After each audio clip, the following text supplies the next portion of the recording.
Let me ask you, as the woman of the house, are you a judge or officer in your home? To answer this question accurately, let's continue by learning the Parsha this week of Parshat Shoftim from the book Yemimah Mizrahi Speaks, Insights of Rebbetzin Yemimah Mizrahi. It says in Devarim 16:18, judges and officers shall you appoint in all your cities, end quote.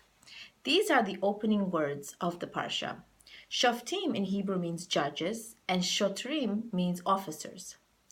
The judge tells the officer what to do, and the officer carries out the wishes of the judge.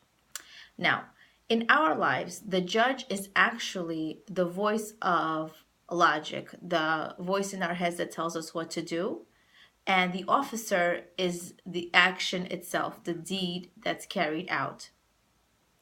The Or HaChaim explains very, very beautifully that if there are no officers, there are no judges. And if there are no judges, then there are no officers, end quote. In other words, what good is knowledge if it is not translated into action? What good is learning something if it's not actually implemented into our lives? Learning is only worth something unless we apply it to our lives and truly create change. Now, the change doesn't have to be big, it could be a small change. So, for example, if we're going to a lecture, if we're reading a book, if we're hearing advice, and we're truly inspired and we truly want to learn, Hashem, our God, knows that we can't implement it, on a whole right away. However, if we even make a small change, it's already helpful. It's already worthwhile. It's really, really useful. So the whole goal of advice, of reading a book, of going to a lecture, of understanding something, of knowing something, learning something, is actually to implement change in our lives. In Devarim 17:15, it says, "You shall surely set over yourself a king." Why do we need a king?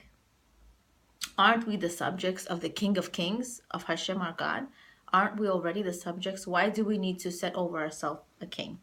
The Sfas Emes explains that before Rabban Yochanan ben Zakkai passed away, he blessed his disciples with the message that the fear of heaven should be upon them like the fear of their fellow man. So the message is, if you don't know how to accept the yoke of heaven, you will learn how to do so by fearing man. Now, who are we to appoint king in our everyday physical lives? Ladies, it's our husbands.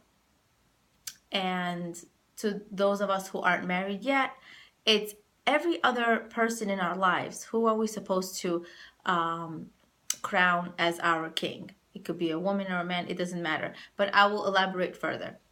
So for those of us who are married, it's our husbands. Now, how is that possible? How are we supposed to carry that into action? How does that look like? If you make your husband the king of your home, your children will follow your example. In this way, they will also learn how to crown Hashem as their king. There is no greater lesson, Yemimah Mizrahi tells us, that we can teach our children. Rosh Hashanah focuses on crowning Hashem as king. In other words, recognizing that Hashem actually runs our lives, or we really just work here, we live here. He gives us everything that we need, and we're actually celebrating this holiday and accepting this with true belief and faith. That's what Rosh Hashanah is about. In a nutshell, it's crowning Hashem as king. We're not asking Hashem for anything specifically, we're just recognizing his supremacy in our lives. Now, how do we crown our husbands as king? When our children see that we sacrifice our time, that we sacrifice our energy, we sacrifice our wishes in order to make our husbands happy, they will learn tremendous, tremendous values in life.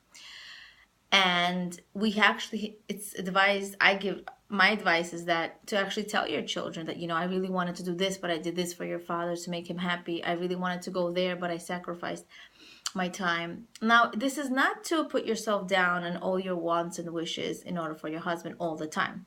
But when you do, it's to really make it recognizable. It's to truly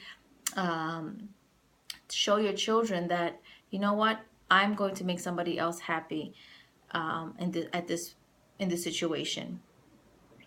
In our home, we have the ability to be the judge and the officer, to be a true role model in our homes. The woman is the pulse. It's up to her. The atmosphere of the home, it's all a reflection of the wife.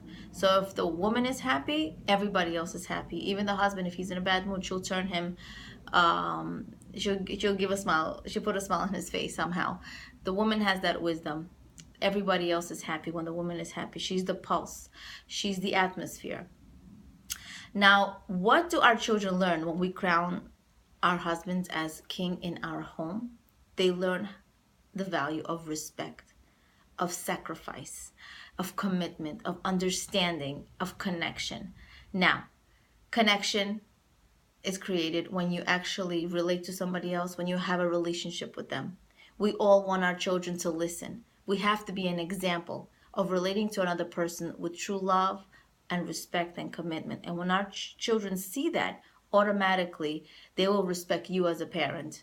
Automatically they'll listen to you more. And all of that equals a happy home. And in turn, you are the queen. When you make your husband king, you become queen. May we merit to fear our fellow man in order to bring true fear of heaven into our lives so we can live true, meaningful lives. All the best. Leah Abramov, Being and Becoming.